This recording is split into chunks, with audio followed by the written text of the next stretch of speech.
Generation. তোমরা সেই পরিচয় কিছুক্ষণ আগেই জেনেছো, এখন বাকি দায়িত্ব তোমার।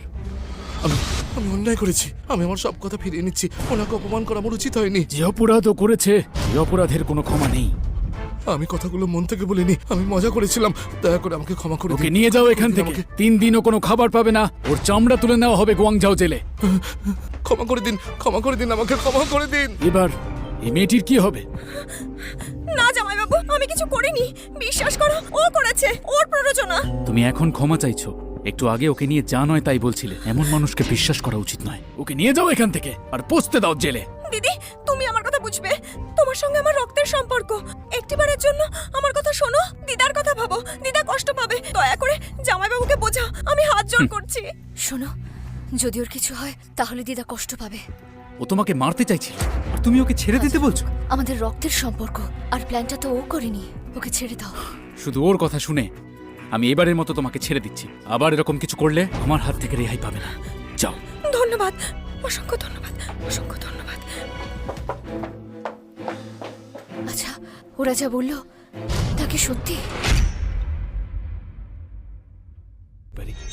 ও মিস্টার লিং, আমি এখন এতটাই ব্যস্ত যে বেশিক্ষণ সময় কাটাতে পারছি না। আমাকে যেতেই হবে। চলো। আমি তো ভয় পেয়ে গেছিলাম। এমন ভান করলে যেন তুমি সত্যিই উত্তর। আমি তো শুধু সায় দিয়েছিলাম। ভবিষ্যতেও যেন এরকম কথা মাথায় না আসে। ভাগ্য ভালো যে শহরের প্রধান সময় মতো এসে পৌঁছেছিলেন, তা না হলে তোমাকে জেলে পাঠিয়ে দিত। তখন আমি কি করতাম? ফিয়া, আমিও অনেকগুলো বছর তোমার সাথে থাকতে পারিনি, কিন্তু এখন আর তোমার কেউ কোনো ক্ষতি করতে পারবে না। আমি কিচ্ছু চাই না, যতক্ষণ তুমি আমার পাশে আছো। আমরা দুজনে আবার শান্তিতে জীবন কাটাবো। ও হ্যাঁ, শেনিয়াং বলছিল যে কিছুদিনের মধ্যেই তোমার দিদার জন্মদিন, সেটার জন্য প্রস্তুতি। হ্যাঁ, আমারও মনে আছে, আগামীকাল ওনার জন্মদিন। তাহলে তুমি এখন বিশ্রাম নাও। নতুন সম্রাটকে স্বাগত। নতুন সম্রাটের জয় হোক। সবাই শোনো, ভবিষ্যতে এই রাজ্যে আমার অনুমতি ছাড়া আমার পরিচয় যেন প্রকাশ না পায়। স্যার, ড্রাগন গড টেম্পল থেকে এই উপহারগুলি এসেছে 13th হলের ফিরে আসাকে উদযাপন করার জন্য। ওই ভদ্র মহিলার আজ 80তম জন্মদিন এবং তার জামাইয়ের কর্তব্য তাকে উপহার দেব। আচ্ছা, এটা বাদ দিয়ে বাকিগুলো রেখে দাও। স্যার,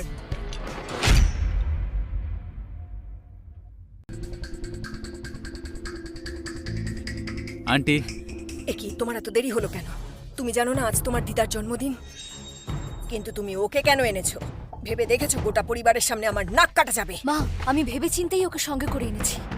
আমার মেয়ের মুখ চেয়ে তোমাকে আজ আর কিছু বললাম না, তাই বলে ভেবো না যে তুমি পার পেয়ে যাবে। যে কোনো সময় বের করে দিতে পারি। হাতে ওটা কি আছে শুনি? এটা আসলে ওনার জন্য উপহার। দয়া করে এটা ওনাকে দিতে যেও না। কি জানে কি এনেছো, দেখে না উনি আবার রেগে যান। জন্মদিনে আমাকে এই কথা শোনাবেন। তোমাকেও বলি হারি যাই, নিজের বোনকে দেখে শিখতে পারো না? ওর অবস্থা কত ভালো, ওর স্বামী কত বড় লোক, তোমার লজ্জা করে না? পকেটে টাকা থাকলে যা ইচ্ছে করা যায়। আর একে একবার দেখো, এর দ্বারা কিছু হবে? ভুল লোককে বেছেছো। আপনি যদি চান তাহলে আমি চলে যেতে পারি। এসেই যখন পড়েছো, খাবার খেয়ে যেও বাবা, কিন্তু বেশি কথা বলতে যেও না। মুখ খুললেই তো আবার বাজে কথা বেরোবে। ঠিক আছে মা, তুমি আগে গিয়ে চলো।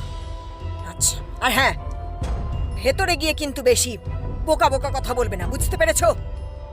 চত্বর। বাবা দেখেছো, রাস্তার কুকুরকেও ঘরে এনে তুলছে, রাস্তার লোকেদেরকেও সেন ফ্যামিলিতে আপ্যায়ন করছে।